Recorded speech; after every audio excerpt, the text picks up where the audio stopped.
Iara ivavaka isika rehetra ry Andriamanitra raisy zanaka ry fanay masino saotranao zahay no ny halehibe ny fitiavanao anay sy ny famindramponao indrindra mbola nahatratraranay ity andro androany ity ary zahay koa izao dia ao anatin'ny fankalazana ny fahafolo taona ny zanaky ny fiangonana loterana malagasy ito amin'ity tambazotra serasera ity.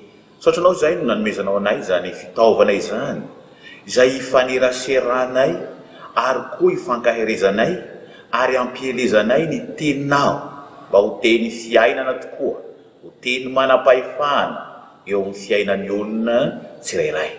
Saotra amin'ny fahatanterahany zao fampielezana ny teninao zao ry Tompo ka ny angatahanay dia ny fitarihan'ny fanenao masina mba hatanteraka izany asa lehibe izany dia ny hampitoerana ny teninao anatin'ny fonay, hanjakany teninao eo amin'ny fiangonana misy anay ho tena fahazavana tokoa.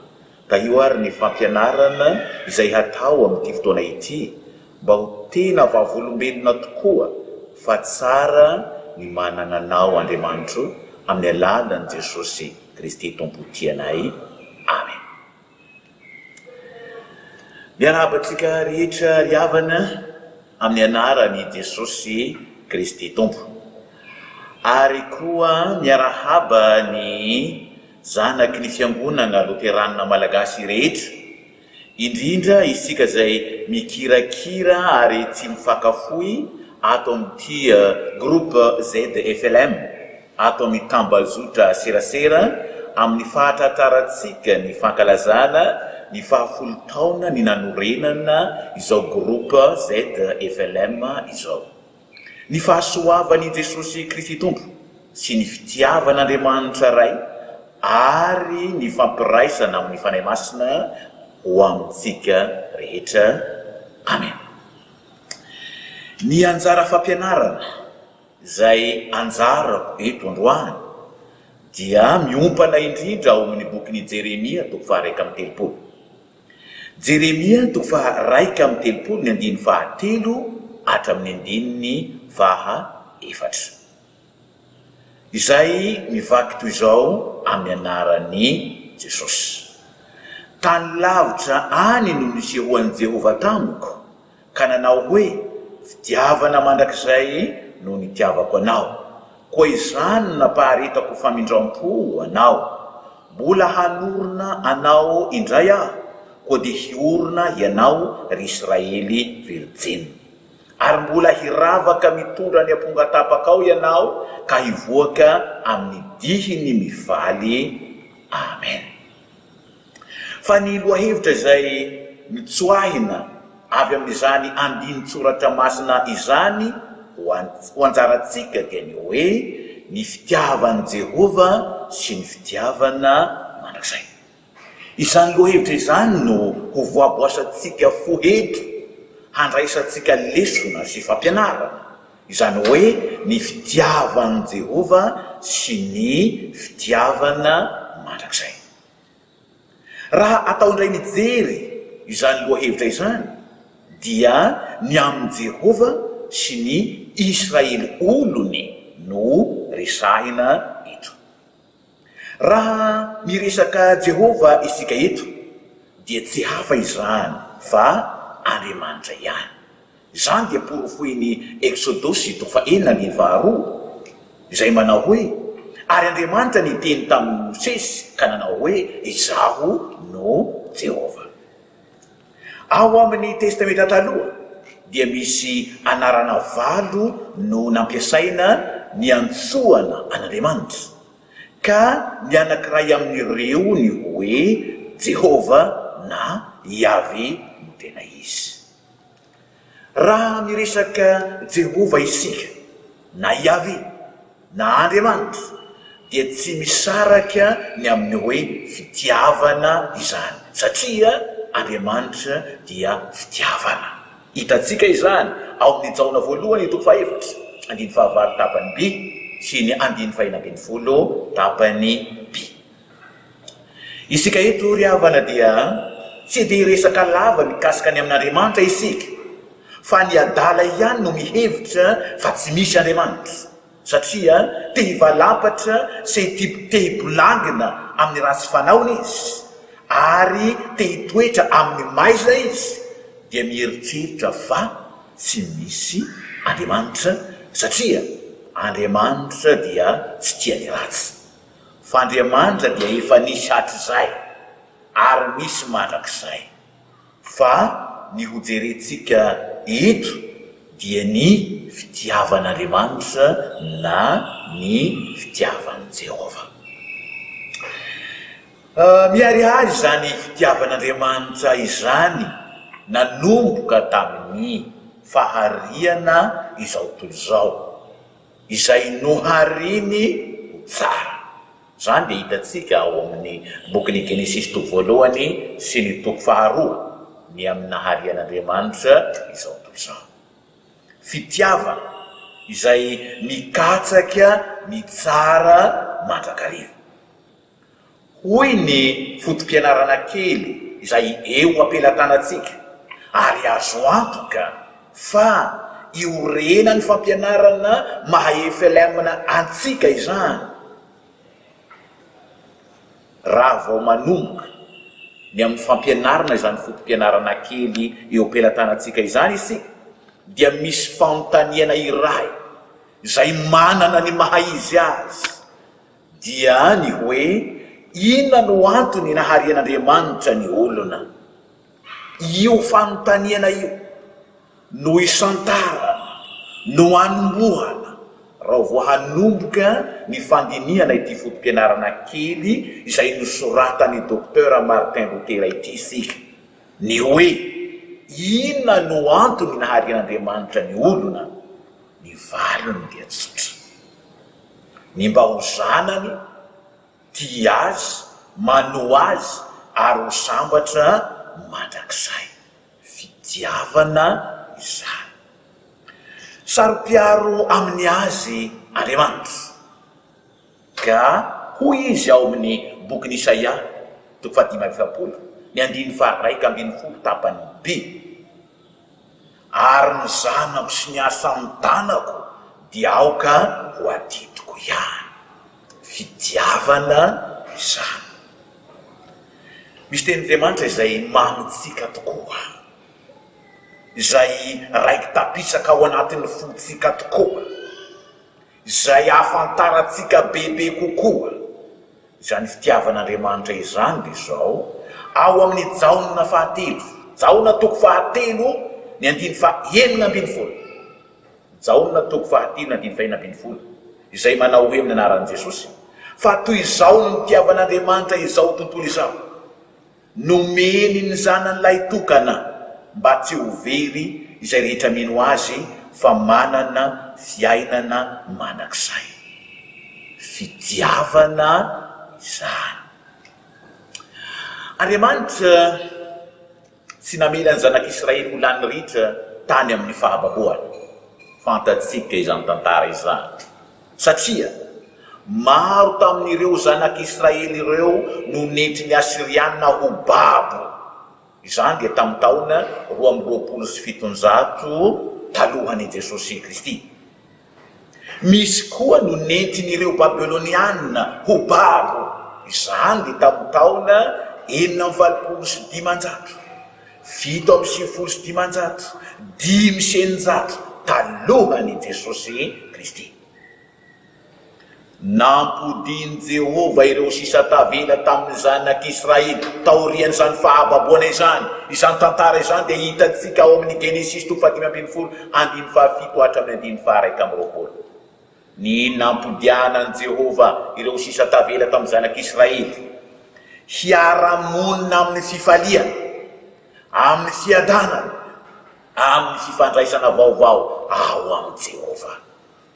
Fitiavana izany ry havako. Izany fitiavan'Andriamanitra izany dia ilay tsy miova ho mandrakizay. Izany dia tsindrian'i Isaia mpaminany ao amin'ny Isaia toko 7:7 ny 2:12 tapany A izay manao hoe mihaino ahy ry Jakoba sy ry Israely izay nantsoiko tsy miova aho hoe Jehova. Riavana, ary zany fitiavana izany no toetra mampiavaka an'Andriamanitra, dia ny mahandriamanitra be fitiavana azy. Ary izany ihany koa dia mampitodika atsika amin'ny fizarana amin'ny lohahevitra faharoa, rehefa nijery atsika teo ny amin'ny fitiavan'i Jehova, dia hijery ny amin'ilay hoe fitiavana mandrakizay. Ny hoe mandrakizay dia tsy manam-pahataperana, tsy mety ritra. Ny hoe mandrakizay koa dia ny hoe efa raiky tapisaka ka tsy azo kosehina intsony. Izany dia hitantsika ao amin'ny bokin'i Isaia ihany, 7:7-9 tapany ihany, izay manao hoe indro efa vitako tombo-kavatsa eo am-pelatanako ianao. Fantatsika izany tombo-kavatsa izany, fa raha izany no miraikitra dia sarosarotra no hanafahana azy. Amin'izao vaninandro misy atsika izao moa dia ny tombo-kavatsa dia azo harina amin'ny hoe tatouage. Ary amin'izao fotoana izao raha ny tatouage zay ataon'ny olona deradera amin'izao dia efa misy mieritritra hoe azo alaina, efa misy fitaovana fanalana an'izany, kanefa ny tatouage dia mifantsika tanteraka amin'ny nofotra izay tena mahazo ny lalan-drà ka sarotra esorina. Ka izany no ilazana eto hoe ny hoe mandrakizay dia zavatra efa raiky tapisaka tsy azo kosehina, izay tsindria ten'Andriamanitra voalaza tamintsika teo hoe indro efa vitako tombo-kavatsa eo am-pelatanako ianao. Zay no manambara ny mahamandrakizay. Ny hoe mandrakizay dia ilazana ihany koa ny ao amin'Andriamanitra, satria izy irery ihany sy izay rehetra ao aminy no maharitra mandrakizay amin'ny fifaliana sy ny fiadanana ary ny fahasambarana mandrakizay koa. Mbola azo ilazana ny mandrakizay koa eto dia anondroana indrindra ny fifandraisana tanteraka eo ambany fiahian'Andriamanitra. Exodosy 7:7-7 hatramin'ny 9:9.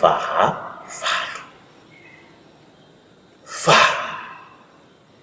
ny zanak'Israely dia natsoin'Andriamanitra ho olony. Fatatsika zany, navahany tamin'ny firenena sy ny foko maro. Hitatsika zany tantara izany ao amin'ny Exodosy. Fa ny tena manondro azy mivantana dia ny Exodosy 1:7 izay manao hoe dia halaiko ahy ianareo ho oloko ary ho Andriamanitra reo aho. Izay manondro indrindra fa nalain'Andriamanitra ho olony ny zanak'Israely. Fa izao no mahavariana riavako, na dia no fidin'Andriamanitra manokana ireto firenena na ny zanak'Israely ireto, dia izao ny zavatra nisy: nania ny zanak'Israely, nanompo sampy, tsy nanoan'Andriamanitra, nikomy tamin'Andriamanitra, koa dia niara ny fahatezeran'Andriamanitra. Eto anefa no isehoan'ny mahafitiavana an'Andriamanitra. Tsy nijanona teo amin'izany fahatezerana izany Andriamanitra fa namindra fo, ka namerina ny Israely ho eo ambany fitondrany, satria firenena efa nofidiny ka tsy foiny sady tiany. Ary koa fanajan'Andriamanitra ny fanekena izay efa nifanaovany tamin'ny Abrahama. Ka izany no ilazany Jehova eto hoe fitiavana mandrakizay no nitiavako anao. Riavako, ny testamenta taloha dia tanteraka ao amin'ny testamenta vaovao, ary ny testamenta vaovao dia mitohy hatramin'izao andro iainantsika ankehitriny zao. Mamerina ahy, mamerina anao, mamerina antsika, mamerina ny zanaky ny fiangonana loterana malagasy rehetra ho eo ambany fiahiany Andriamanitra amin'ny alalan'i Jesosy ilay tia antsika. Tsy foiny isika satria efa nofidiny ary novidiny tamin'ny alalan'ny rano Jesosy. Azy isika ry zanaky ny fiangonana loterana malagasy, ny 10 taona lasa, ny 10 taona maro mbola hifandimby koa hoy Jehova aminao. Fitiavana mandrakizay no nitiavako anao. Mbola hanorona anao indray aho ka hiorona ianao ry zanaky ny Efelem, hoy Jehova. Aza mba sarotra tiavana hoy zahay aty amin'ny tapatapany avaratra aty hoe aza miango tiana, izany hoe aza mamila fila, fa maneke ny fitiavan'Andriamanitra dia hiadana isika amin'ny alalan'ilay tiatsika dia Jesosy izany. Fa ny mahasoa atsika ry havako, ny mahatsara atsika ry havako dia ny mitoetra mandrakariva eo amin'Andriamanitra sy ao amin'Andriamanitra ka ho tia azy, hanoa azy mba ho sambatra mandrakizay. Vavaka isika. Saotranao izahay ry Andriamanitra rainay be fitiavana, ary ny fitiavanao maharitra mandrakizay. Manana anjara amin'izany fitiavanao izany ny zanaky ny Efelem rehetra. Manana anjara amin'izany fitiavanao izany ny firenena maro izay efa nofidinao tokoa, ampielezanao ny teninao ho teny fiainana, hahatonga ny olona hiverina eo aminao Andriamanitra. Ianao izay nahary an'izao tontolo izao ho olonao hanana tanjona dia ny fahasambarana mandrakizay. Izany fitiavanao mandrakizay izany ry Andriamanitra ho tanteraka amin'ity fiangonana loterana malagasy ity, ka hitoeranay amin'ny fiainana feno fitahiana, filaminana, fiadanana, fahasambarana. Azahoanay hitory ny filazantsaranao ho an'ny olombelona rehetra. Fa fitiavana mandrakizay no nitiavanao anay. Koa dia mametraka ny fiainanay manontolo eo am-pelatananao izay ry Tompo, amin'ny anaranao Jesosy Kristy. Amen.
Ary aoka isika ifampandinika hampandroso ny fitiava sy ny asa tsara.